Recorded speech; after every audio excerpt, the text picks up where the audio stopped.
I met Michael at an open house in a luxury Manhattan apartment building with a spectacular view of the skyline.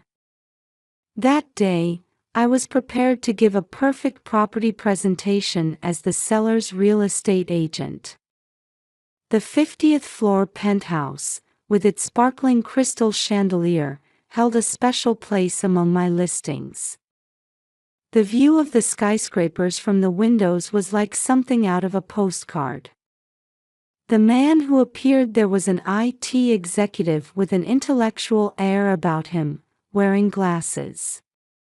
Dressed in a navy cashmere sweater, his appearance suggested refined, understated good taste. As I watched his profile gazing at the night view from the top floor penthouse, I felt something fateful. "The view is magnificent, isn't it?" I said, and he turned to me with a gentle smile. "Wilson." "Michael Wilson," he said. There was a familiar warmth in his voice. What followed was like something out of a movie. The following week, Michael came back to view the property again between his work commitments and asked me out to dinner. Our first dinner was at a small Italian restaurant in Greenwich Village. The single rose on the table showed his thoughtful attention to detail. After dating for 6 months, he proposed to me in Central Park. On an autumn evening by the lake surrounded by fall colors, his hand trembled slightly as he presented a vintage Tiffany ring. However, during our journey to marriage, would experience a significant encounter. My first meeting with Michael's mother, Martha Wilson. She was a prominent figure in Greenwich, Connecticut, with a 25-year career as a pharmacist. At a dinner in an upscale Greenwich restaurant, Martha appeared with elegant poise, her pearl necklace casting a soft glow. Her perfectly styled platinum blonde hair and understated yet commanding presence in her Chanel suit.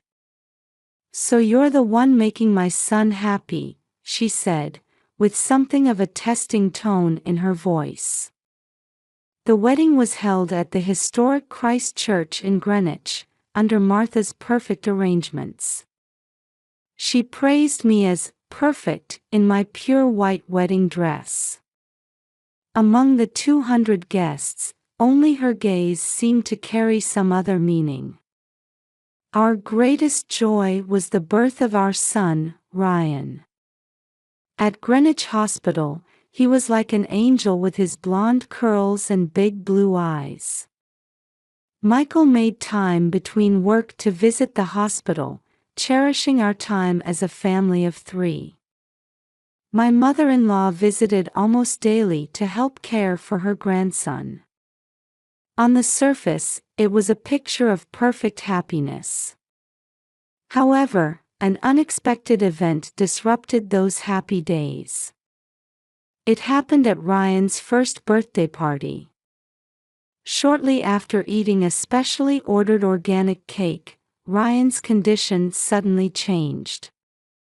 It was discovered that Ryan had a severe peanut allergy.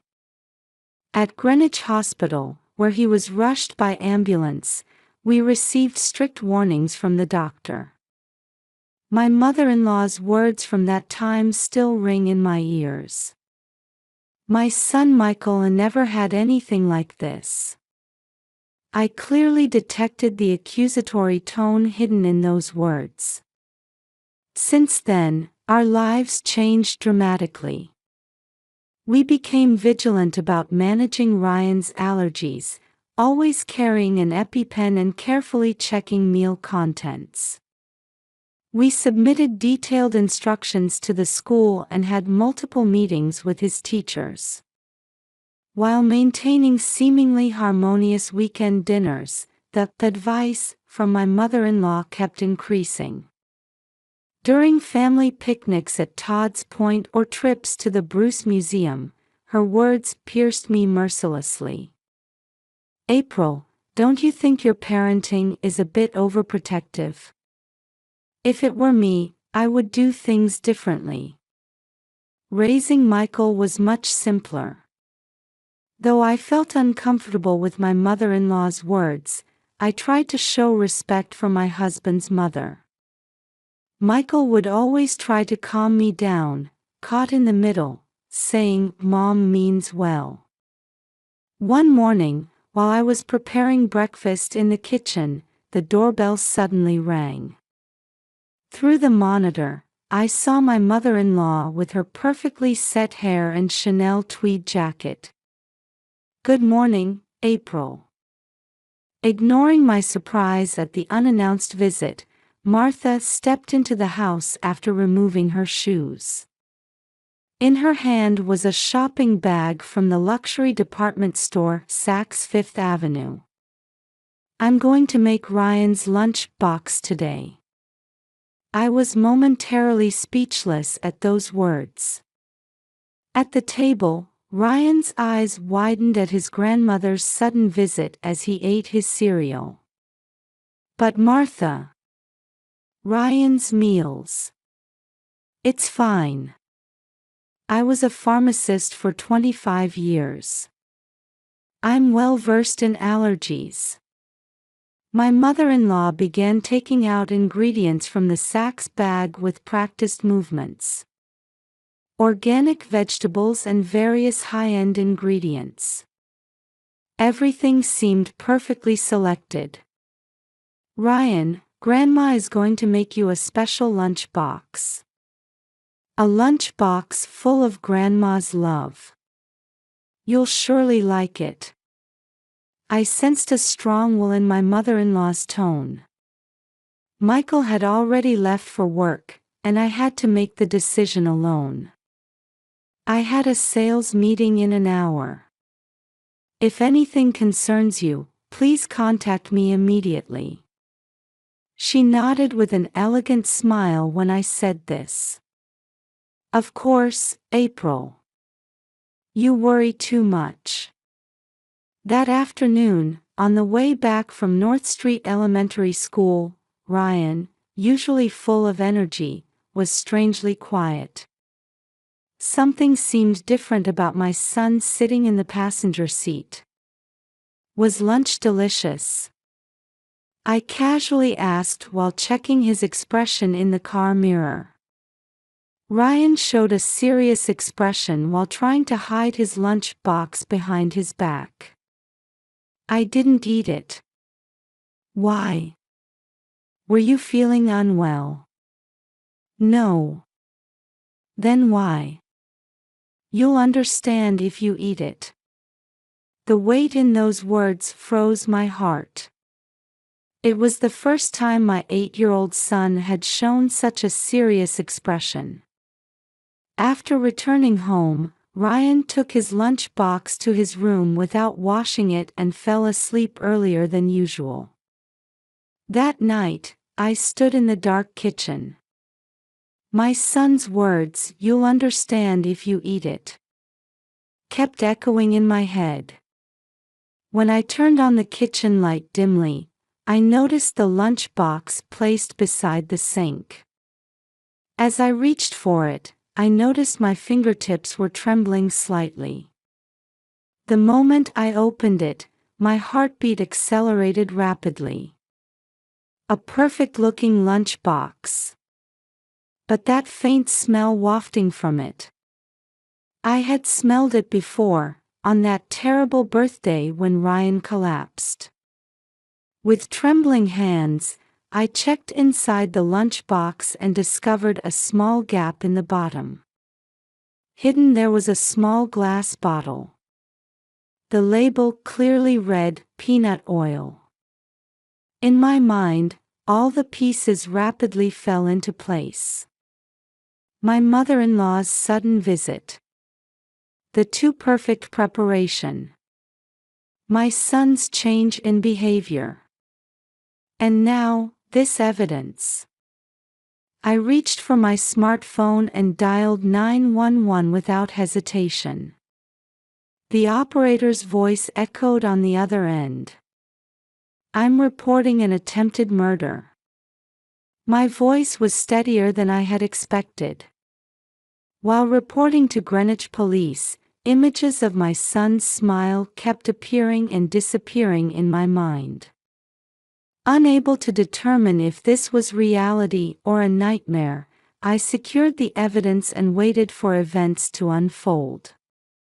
The interrogation room at Greenwich Police Station was warmer than I had expected. Children's drawings were posted on the walls, and potted plants were placed in the corner. Sitting across from me was Detective Sarah Connor, a female officer in her mid-40s. The time was 8:30 a.m. Outside the window, the morning sun illuminated the blooming dogwood flowers, a sight that would normally soothe my heart, but now only filled me with an surreal sense of reality. Could you please tell us everything again from the beginning? Detective Connor's voice combined the coolness of a professional with the warmth of a mother. The steam rising from the coffee on the desk softened the morning chill. I explained the events from the previous night as accurately as possible. While I spoke, the lunchbox seized as evidence sat on the table. Initial tests by the forensics team had already confirmed the presence of peanut oil. This is clear evidence of attempted murder. It's obvious this was a premeditated crime. When Detective Connor stated this definitively, the air in the room grew heavy. A chill ran down my spine. A warrant has already been issued. We will search Mrs. Martha Wilson's home. Given her background and social status, this case needs to be handled carefully. Just as she said those words, my cell phone rang. It was from Michael. His smiling photo on the incoming call screen felt incongruous with the current situation. April, what on earth is going on?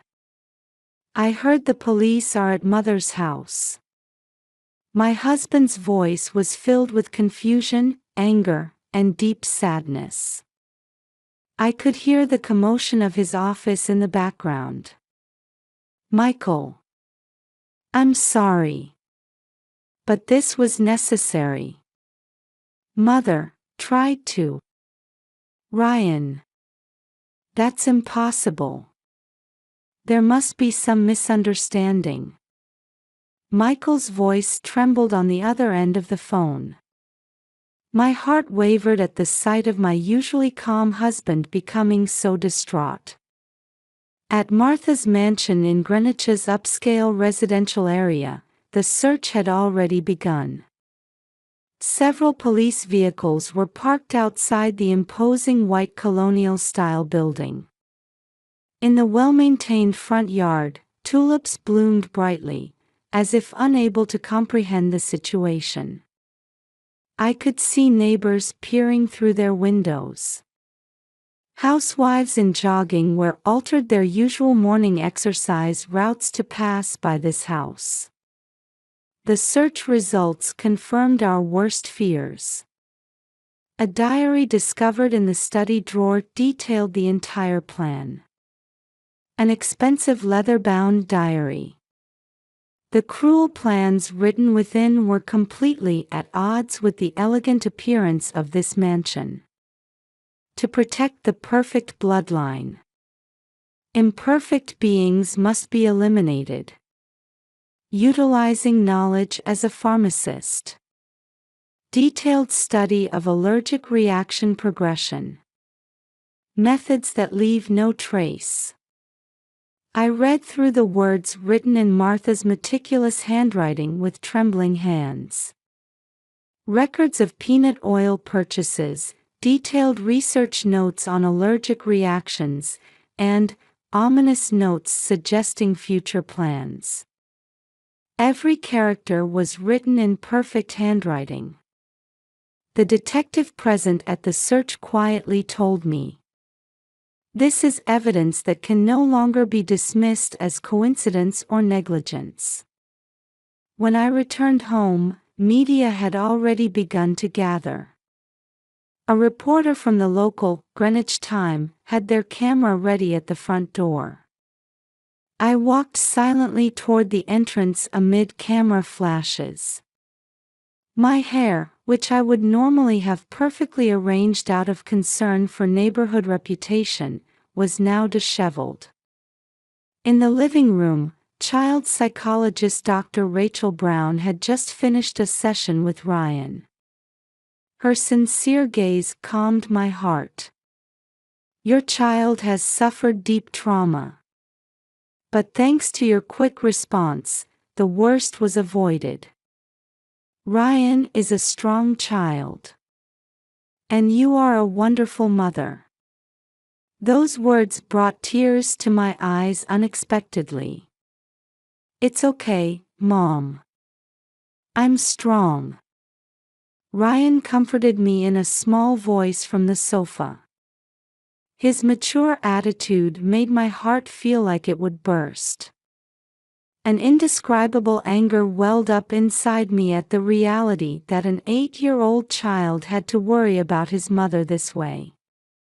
In the evening, Michael came home early from work.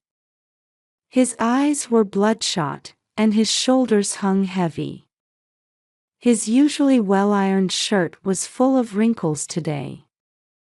"Why did you report it to the police? We could have resolved this within the family." "Within the family? Michael, your mother tried to kill our son." "But Mother must have had some reason.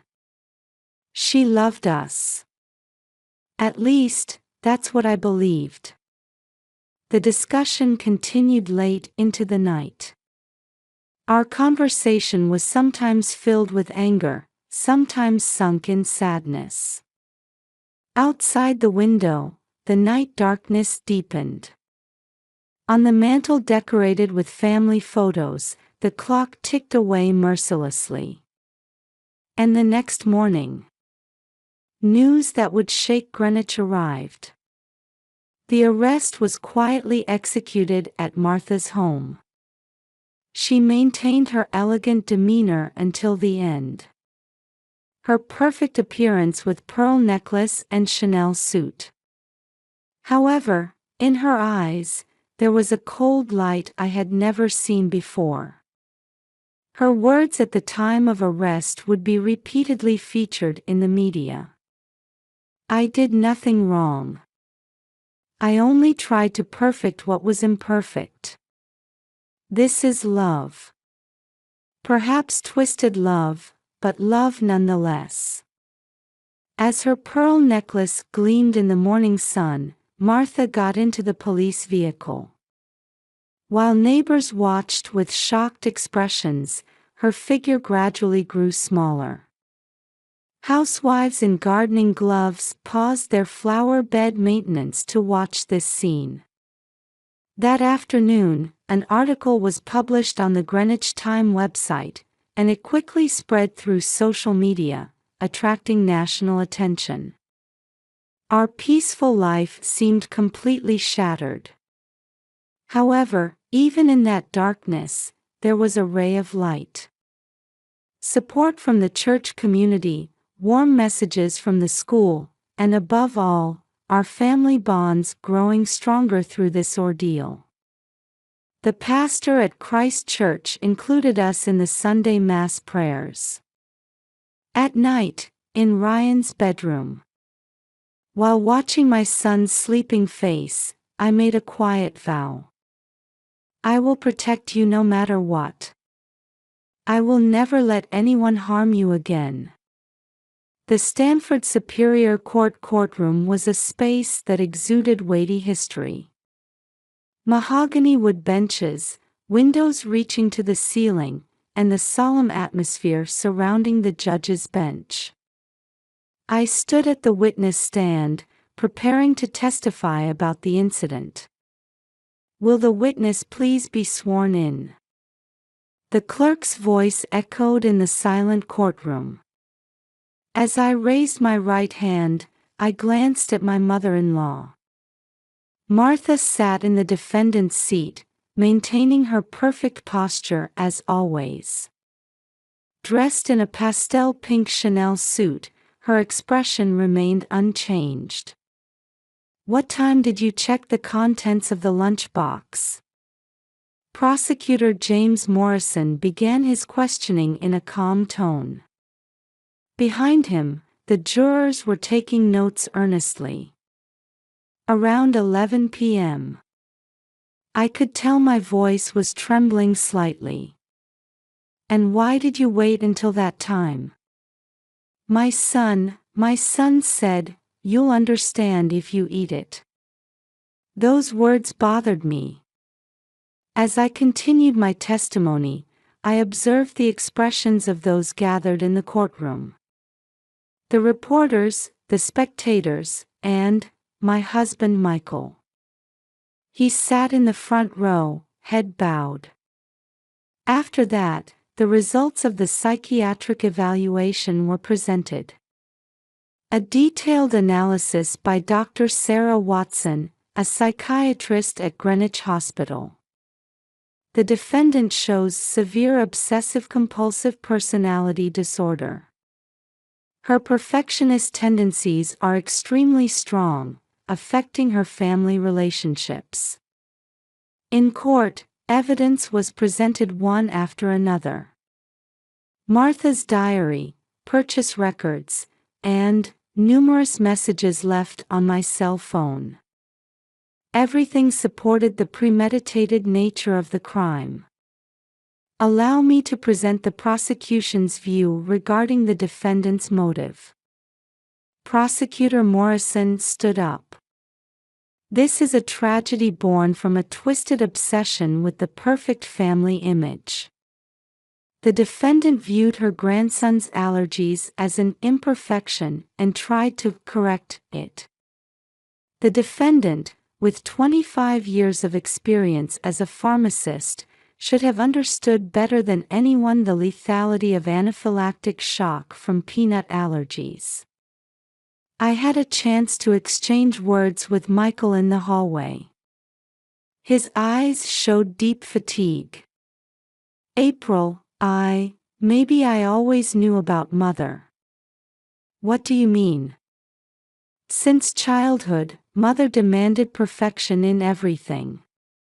Homework, grades, clothes, everything had to be perfect."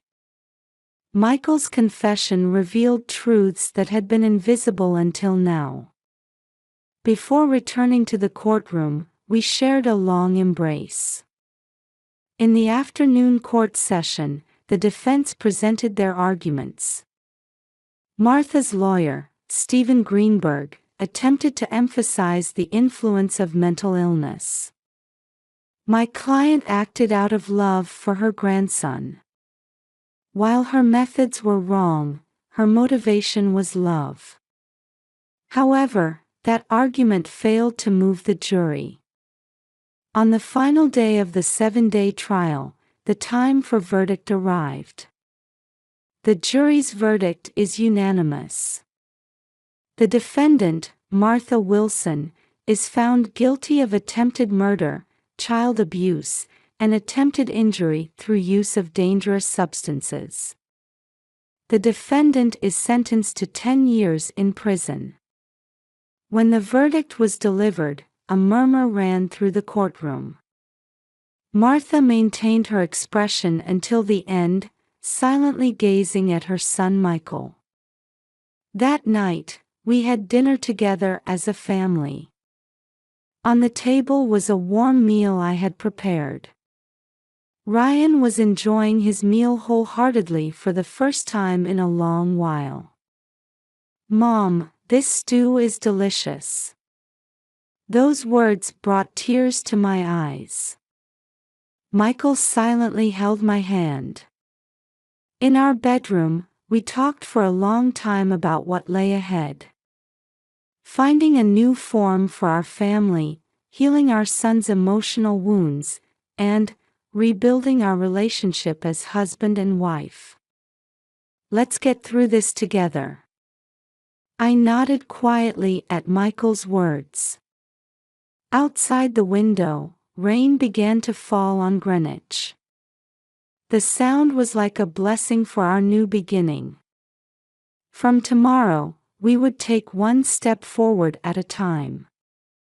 All the court records were later used for food allergy awareness campaigns and research on family relationships.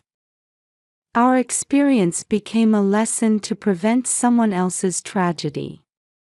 Above all, this incident taught our family something important: that there is no such thing as a perfect family. What makes a true family is being able to understand, support, and love each other.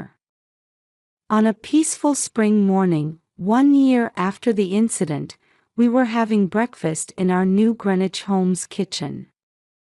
The aroma of freshly baked blueberry muffins wafted over the gleaming stainless steel kitchen counter.